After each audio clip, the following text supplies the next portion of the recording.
नमस्कार, मैं हूँ शोभा। मैं श्री अक्का देवी बालिका स्कूल पेरूर में अपना कर्तव्य निभा रही हूँ।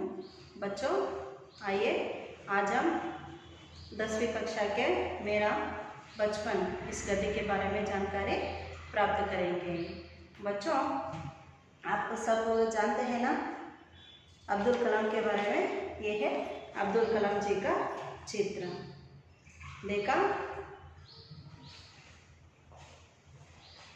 बच्चों, अब हम अब्दुल कलाम जी के परिचय के बारे में जानकारी प्राप्त करेंगे।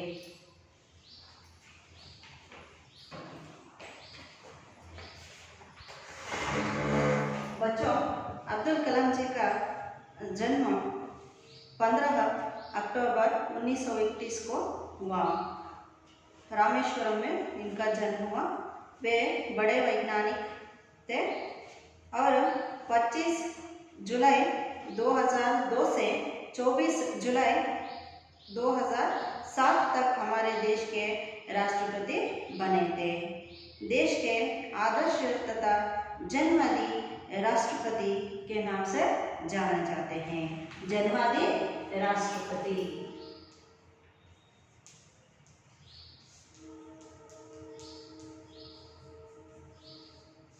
जन्मवादी राष्ट्रपति इसका अर्थ है जल में घुल मिल जाना।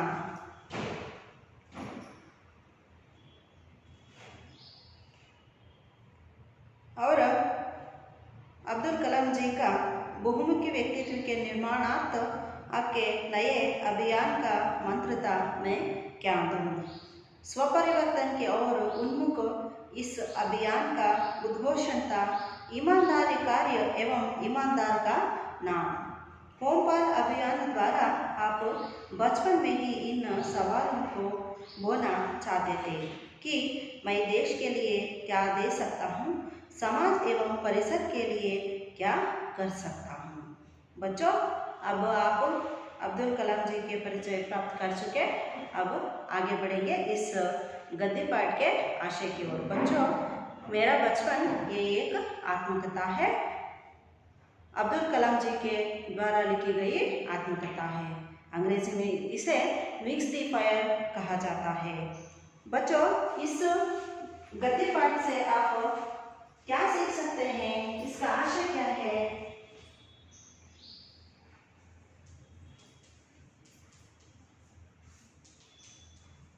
छात्र सादगी, धार्मिक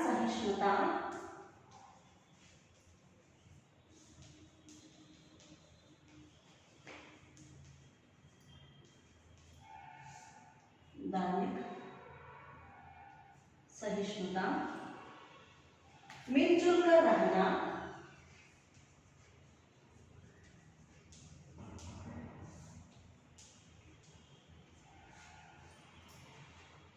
और किताबें पढ़ने का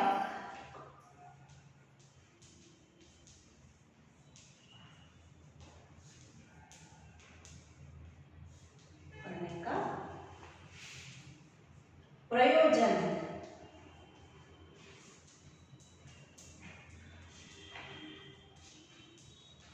प्राप्त कर सकते हैं। बच्चों, इस गद्य का आशय है छात्र सादगी, धार्मिक सहिष्णुता, मिलजुल कर रहना और किताबें पढ़ने का प्रयोजन प्राप्त कर सकते हैं। बच्चों, इस मेरा नया बचपन इस गद्य पाठ को आप पढ़ेंगे तो आपको अब्दुल कलाम जी की सादगी और धार्मिक सहिष्णुता और मिलजुल कर रहना और किताबें पढ़ने का प्रयोजन आप समझ सकते हैं। बच्चों, आइए अब हम इस पाठ के शब्दार्थ को जानेंगे। आप सबके पास किताब है ना बच्चों? अपने अपने किताब खोलिए और इन शब्दार्थों को लिखिए।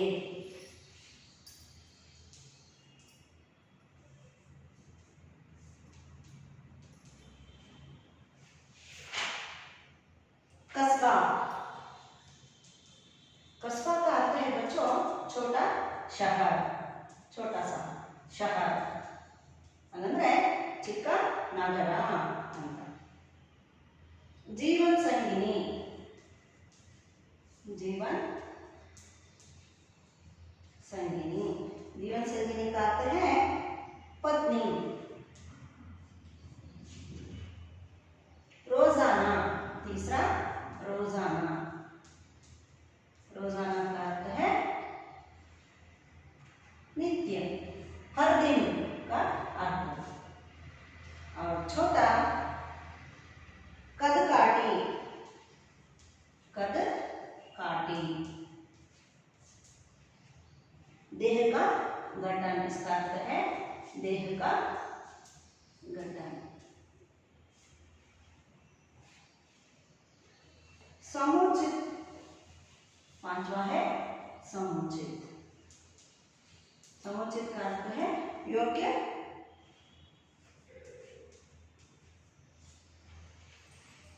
बच्चों अब छठवां शब्द आते हैं पुश्तैनी, पुश्तैनी का अर्थ है पैतृक, क्या है पैतृक।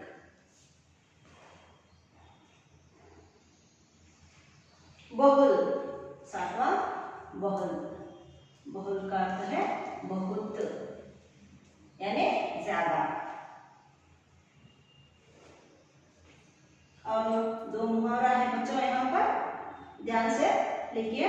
ओ फटना, ओ फटना, इस मुहावरे का अर्थ है प्रभात होना, प्रभात होना। और नवा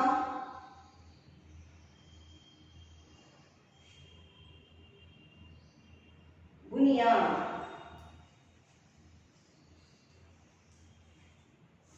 बुनियाद का अर्थ है नींव, क्या है नींव। और एक मुहावरा है बच्चों काम आना, क्या है काम आना, इसका अर्थ है इस्तेमाल होना, इस्तेमाल होना।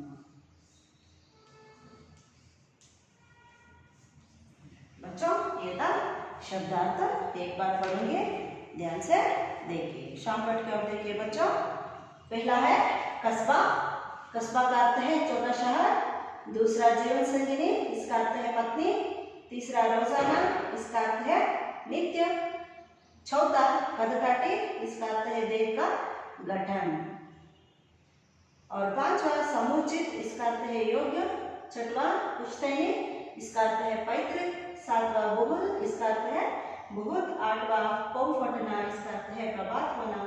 नौवां बुनियाद, इसका अर्थ है नींव। और 10वां काम आना, ये मुहावरा है बच्चों, इसका अर्थ है इस्तेमाल होना। बच्चों आइए अब मैं इस पाठ का आदर्श वाचन करूंगी, आप ध्यान से सुनिए और अपनी किताब को देखिए बच्चों।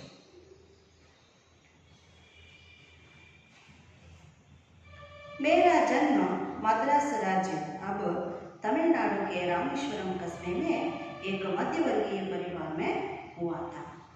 मेरे पिता जयमुलाबदीन की कोई बहुत अच्छी औपचारिक शिक्षा नहीं हुई थी और ना ही वे कोई बहुत धनी व्यक्ति थे।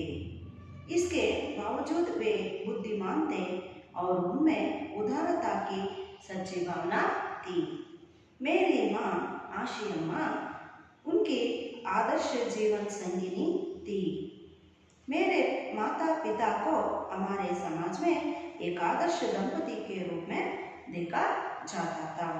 मैं कई बच्चों में से एक था, लंबे चौड़े व सुंदर माता पिता का छोटी कदकाठी का साधारण सा दिखने वाला बच्चा।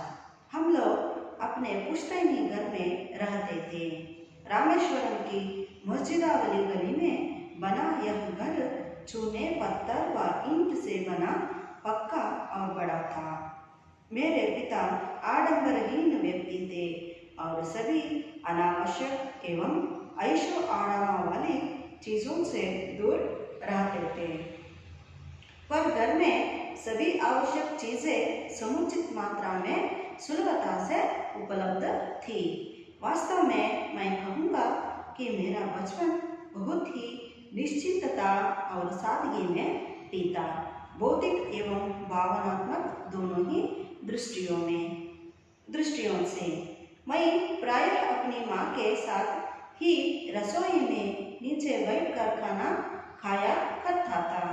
वे मेरे सामने केले का पत्ता बिछाती और फिर उस पर चावल एवं सुगंधित स्वादिष्ट सांभर डालती। साथ में घर का बना अचार और नारियल की ताज़ी चटनी भी होती। प्रतिष्ठित शिव मंदिर, जिसके कारण रामेश्वरम प्रसिद्ध तीर्थस्थल है, का हमारे घर से 10 मिनट का पैदल रास्ता था। जिस इलाके में हम रहते थे वह मुस्लिम बहुल था, लेकिन वहाँ कुछ हिंदू परिवार भी थे जो अपने मुसलमान पड़ोसियों के साथ मिलजुल कर रहते थे।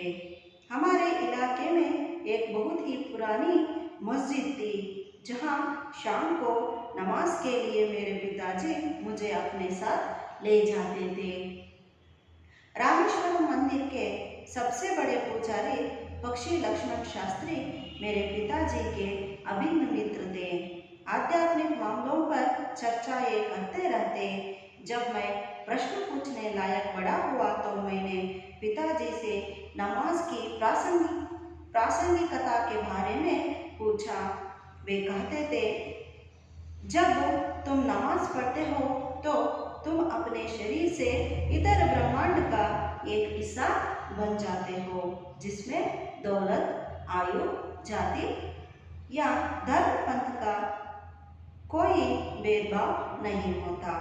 मुझे याद है पिताजी की दिनचर्या पौ फटने के पहले ही सुबह 4 बजे नमाज पढ़ने के साथ शुरू हो जाती थी। नमाज के बाद वे हमारे नारियल के बाग जाया करते। बाग घर से करीब 4 मील दूर था। करीब दर्जन भर नारियल कंधे पर लिए पिताजी घर लौटते और उसके बाद ही उनका नाश्ता होता। मैंने अपनी विज्ञान एवं प्रौद्योगिकी की सारी जिंदगी में पिताजी की बातों का अनुसरण करने की कोशिश की है। मैंने उन बुनियादी सत्यों को समझने का भरसक प्रयास किया है कि ऐसी कोई दैवी शक्ति जरूर है जो हमें भ्रम, दुखों, विषाद और असफलता से छुटकारा दिलाती है तथा सही रास्ता दिखाती है। बच्चों, अगले पाठ को मैं कल पढ़ाऊंगी आपको। यहाँ तक अब आदर्श वाचन को सुन चुके, अब इसका अर्थ बताऊंगी सरल वाक्यों में, ध्यान से सुनिए। यहाँ पर अब्दुल कलाम जी अपने बारे में कहते हैं, बच्चों, मेरा जन्म मद्रास राज्य अब तमिलनाडु के रामेश्वरम कस्बे में एक मध्यम वर्गीय परिवार में हुआ था। बच्चों, कलाम जी कहते हैं, कलाम जी का जन्म तमिलनाडु के रामेश्वरम में एक छोटा शहर में एक मध्यम वर्गीय यानी मिडिल क्लास में जन्म हुआ, परिवार में इनका जन्म हुआ था।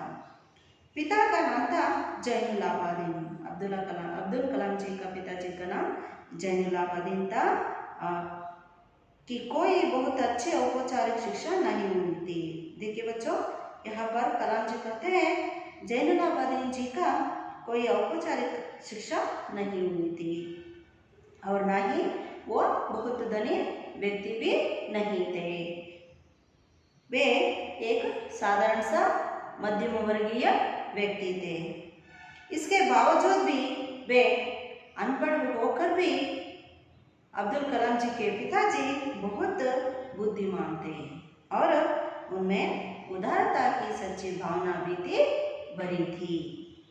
और इनके माता, मेरी माँ यानी अब्दुल कलाम जी की माता का नाम है आशियम्मा। आशियम्मा जैनुलाब्दीन की आदर्श जीवन संगिनी थी, आदर्श पत्नी थी।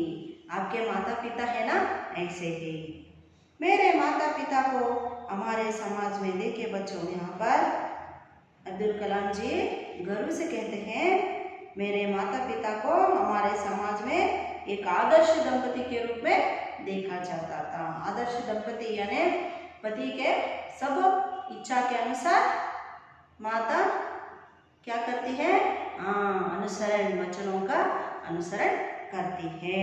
मैं कई बच्चों में से एकता देखिए, यहाँ पर अब्दुल कलाम जी अपने बारे में वर्णन कर रहे हैं। कई बच्चों में से, हजारों बच्चों में से वे भी एक थे, लंबे थे, चौड़े थे और सुंदर माता पिता का, उनके माता पिता बहुत ही सुंदर थे। उनके माता पिता के छोटी कदकाठी यानी छोटा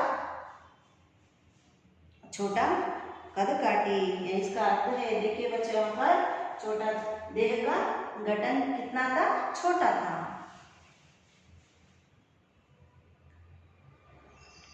साधारण से दिखने वाला बच्चा था, बहुत खूबसूरत नहीं थे। अब्दुल कलाम दिखने में कैसे थे, साधारण थे।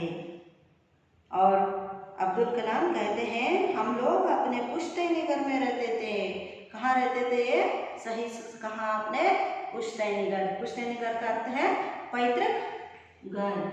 पैतृक यहाँ पर मैंने लिखी, देखिए पैतृक यानी पीढ़ियों से हमारे बुजुर्ग पुरख के रहते हैं ना, उस घर को हम पुश्तैनी घर कहते हैं। ಅಂದರೆ ಮಕ್ಕಳ ಕನ್ನಡದಲ್ಲಿ ಹಳೆಯ ಕಾಲದ ಮನೆಯಲ್ಲಿ, ಪಾರಂಪರಿಕವಾಗಿ ಬಂದಂತಹ ಹಳೆಯ ಕಾಲದ ಮನೆಯಲ್ಲಿ ಇವರು ವಾಸವಾಗಿದ್ದರು।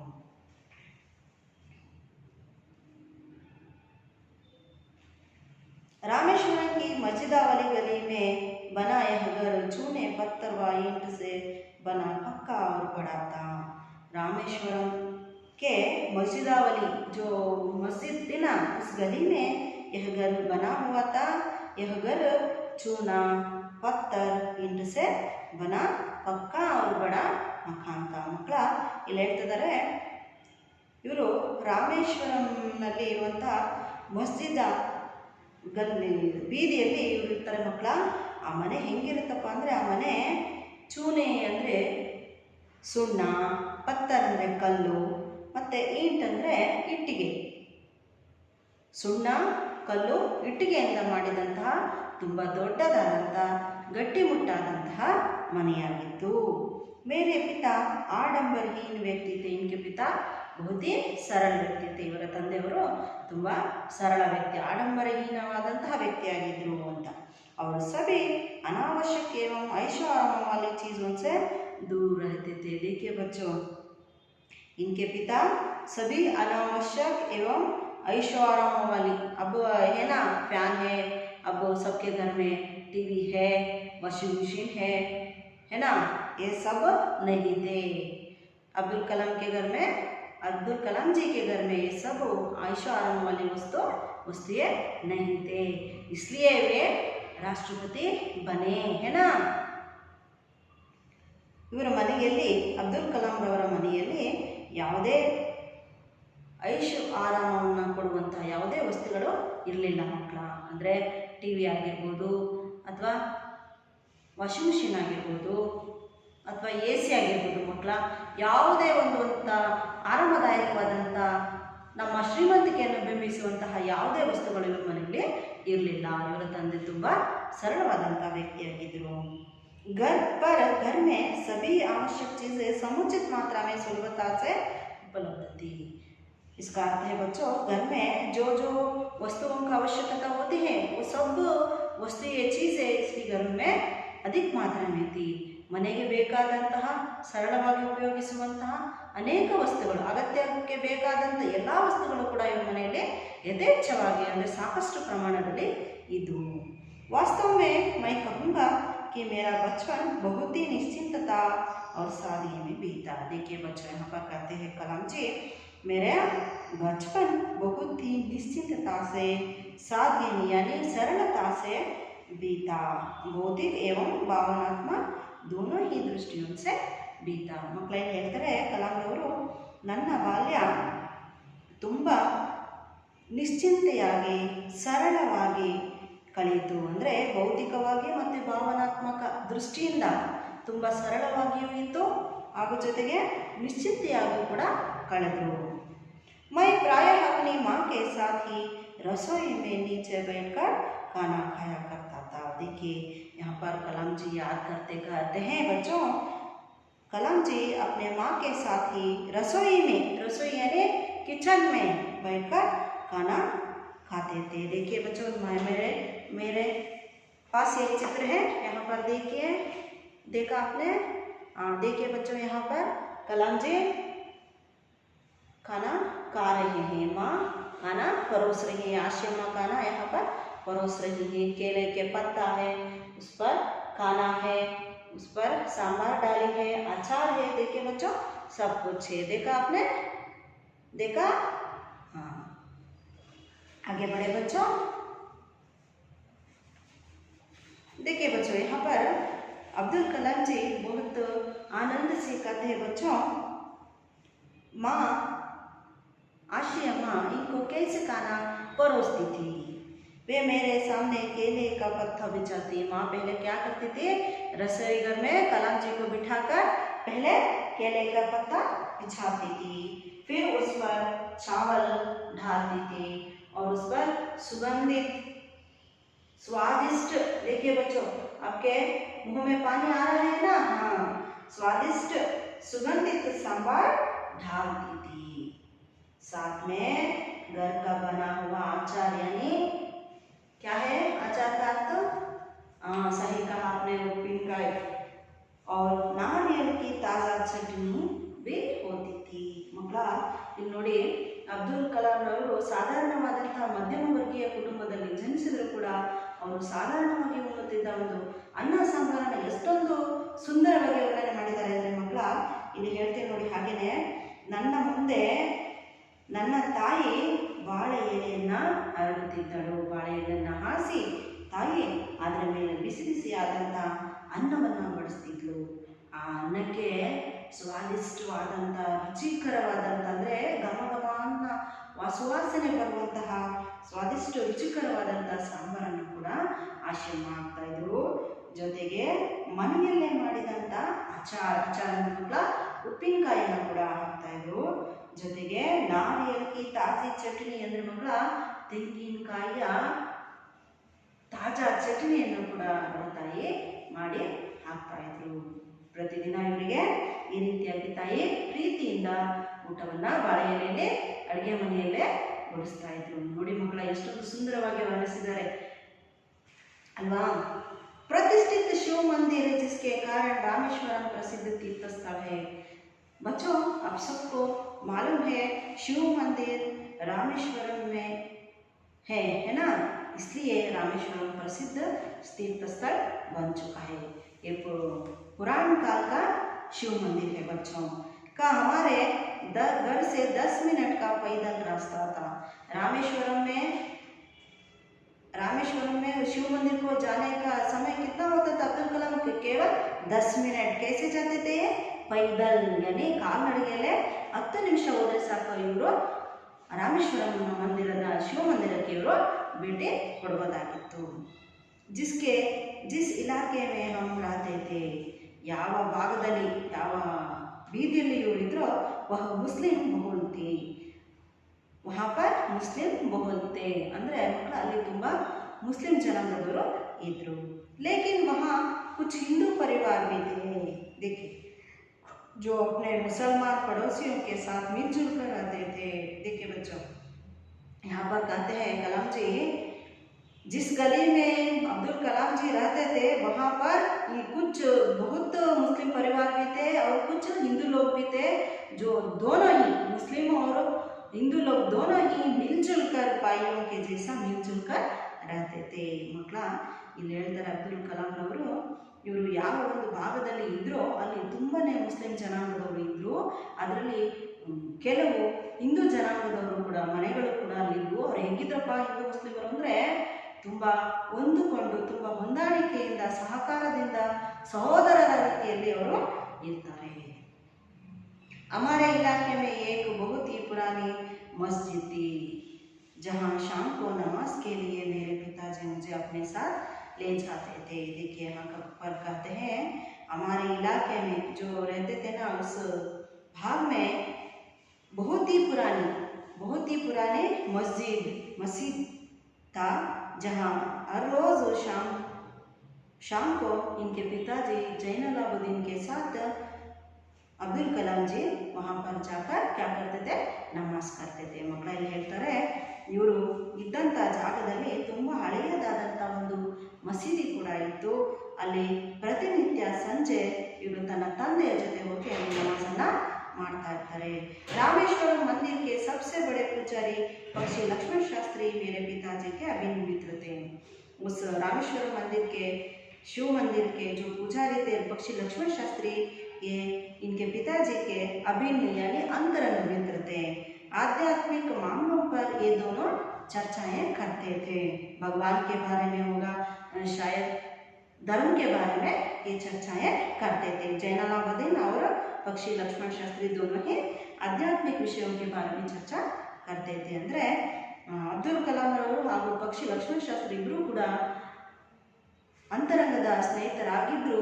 ಇವರು आध्यात्मिक विषयों ಬಗ್ಗೆ ಚರ್ಚೆಯನ್ನು ಮಾಡ್ತಾ ಇರ್ತಾರೆ. जब मैं प्रश्न पूछने लायक बड़ा हुआ तो मैंने पिताजी से नमाज की प्रासंगिकता के बारे में पूछा. जब अब्दुल कलाम जी बड़े हुए तब उन्होंने नमाज के बारे में प्रासंगिकता के बारे में पिताजी को पूछते हैं. तो जैनुलाब्दीन कहते हैं, जब तुम नमाज पढ़ते हो तो तुम अपने शरीर से इतर ब्रह्मांड का एक हिस्सा बन जाते हो.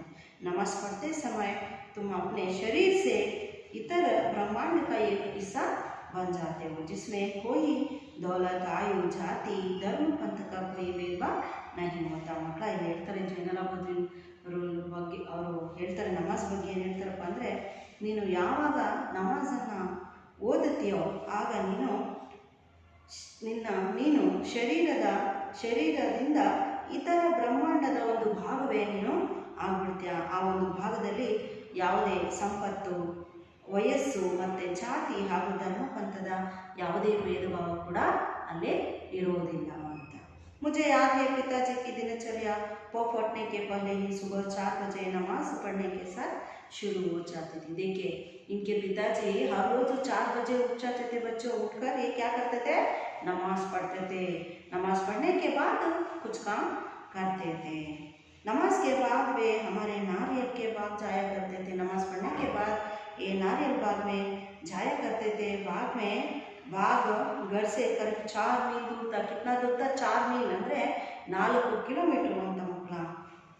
करीब दर्जन भर नारियल कंधे पर लिए पिताजी घर लौटते और उसके बाद ही उनका नाश्ता होता.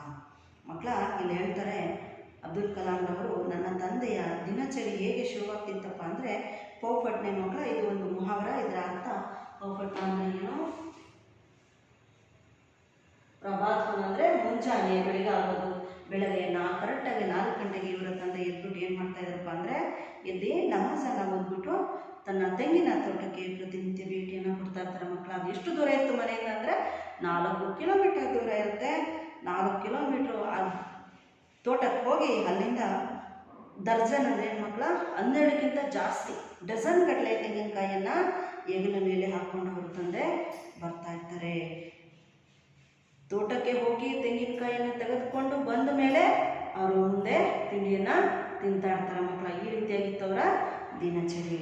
मैंने अपने विज्ञान एवं प्रौद्योगिकी की सारी जिंदगी में पिताजी की बातों का अनुसरण करने की कोशिश की है.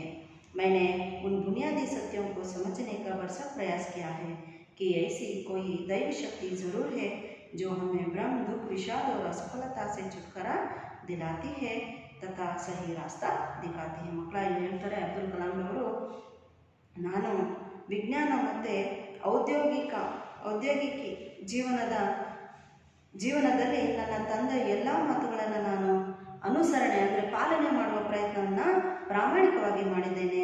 ನಾನು ಕೆಲವೊಂದು ಬುನಿಯಾದಿ ಸತ್ಯಗಳನ್ನು ಹುಡುಕೋದಕ್ಕೆ, ಅರ್ಥ ಮಾಡ್ಕೊಳ್ಳೋದಕ್ಕೆ ತುಂಬಾ ಪ್ರಯತ್ನ ಕೂಡ ಮಾಡಿದ್ದೇನೆ ಅಂತ ಹೇಳ್ತಾರೆ. ಒಂದು ದೈವಶಕ್ತಿ ಖಂಡಿತವಾಗಲೂ ಇದೆ. ಆ ದೈವಶಕ್ತಿ ನಮಗೆ ಅನೇಕ ಭ್ರಮೆಗಳಿಂದ, ದುಃಖಗಳಿಂದ, ವಿಷಾದಗಳಿಂದ ಮತ್ತು ಅಸಫಲತೆಯಿಂದ ನಮಗೆ ಮುಕ್ತಿಯನ್ನು ಕೊಡುತ್ತೆ ಮತ್ತು ನಮಗೆ ಸರಿಯಾದ ದಾರಿಯನ್ನು ತೋರಿಸುತ್ತೆ. ಅಂತಹದೊಂದು ದೈವಶಕ್ತಿ ಖಂಡಿತವಾಗಲೂ ಇದೆ ಅಂತ ಅಬ್ದುಲ್ ಕಲಾಂ ಅವರು ಕೂಡ ಮಕ್ಕಳ ಒಪ್ಕೊಳ್ತಾರೆ. बच्चों अब इस गद्य पाठ का अर्थ आपको मालूम हुआ. अब आइए एक व्याकरणांश को मैं बोर्ड पर लिखूंगी, आप भी ध्यान से लिखिए बच्चों। देखिए, अब्दुल कलाम साधारण परिवार में जन्म होकर एक राष्ट्रपति बनकर सरल सादगी में अपना जीवन बीता। जन्मदी राष्ट्रपति भी बने थे अब्दुल कलाम। वचन बदलिए बच्चों।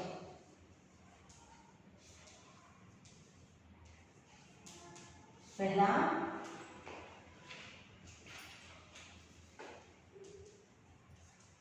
एक वचन, बहुवचन। बच्चा, गली। तीसरा केला। चौथा नौका। पांचवा प्रतियां। छठवा पुस्तकें। क्या है? पुस्तकें। बच्चों अब देखिए इसका बहुवचन मैं यहाँ पर लिखती हूँ, बच्चा, बच्चे, गली, गलियां। यहाँ पर चंद्रबिंदु लगाना है आपको। केला बहुवचन केले। नौका नौकाएं। चंद्रबिंदु यहाँ पर भी लगाना है। प्रति प्रतियां। क्या है? प्रतियां।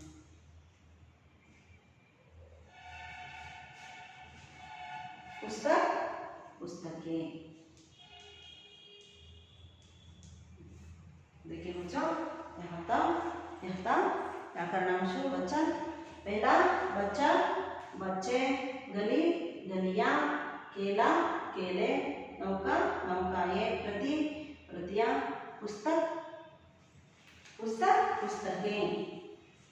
क्या है? पुस्तक, पुस्तकें। बच्चों अब आप इस व्याकरणांश को देख चुके हैं। अब आइए आपको मैं गृह कार्य दूंगी। क्या दूंगी आपको? आपका मनपसंद गृह कार्य। आपको अपने व्हाट्सएप ग्रुप में डालना है, लिखकर अपने व्हाट्सएप ग्रुप में डालना है आपको विलोमशन।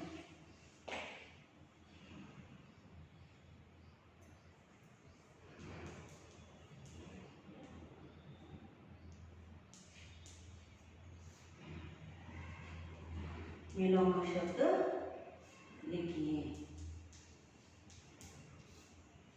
पहला बहुत, दूसरा शाम, तीसरा सफल, चौथा अच्छा,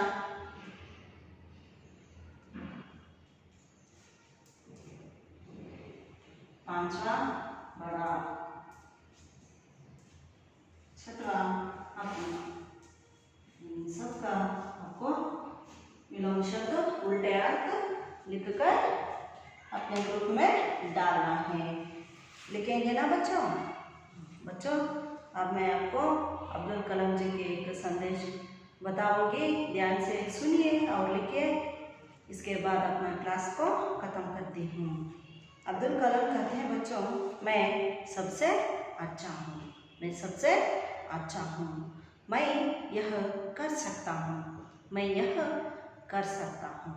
भगवान हमेशा मेरे साथ है, भगवान हमेशा मेरे साथ है। मैं एक विजेता हूँ, मैं एक विजेता हूँ। आज का दिन मेरा दिन है, आज का दिन मेरा दिन है। बच्चों आपने इस संदेश को सुना है ना? कैसा था ये संदेश? बहुत ही अच्छा था। हम कोई भी काम करने से इस संदेश को एक बार पढ़ेंगे तो हमें उस काम को उत्साह से मन लगाकर करेंगे। आप भी मन लगाकर पढ़िए और अच्छे अंकों से उत्तीर्ण हो जाइए बच्चों। यही है आशा मेरी। अब मैं इस क्लास को ख़त्म करती हूँ। नमस्कार।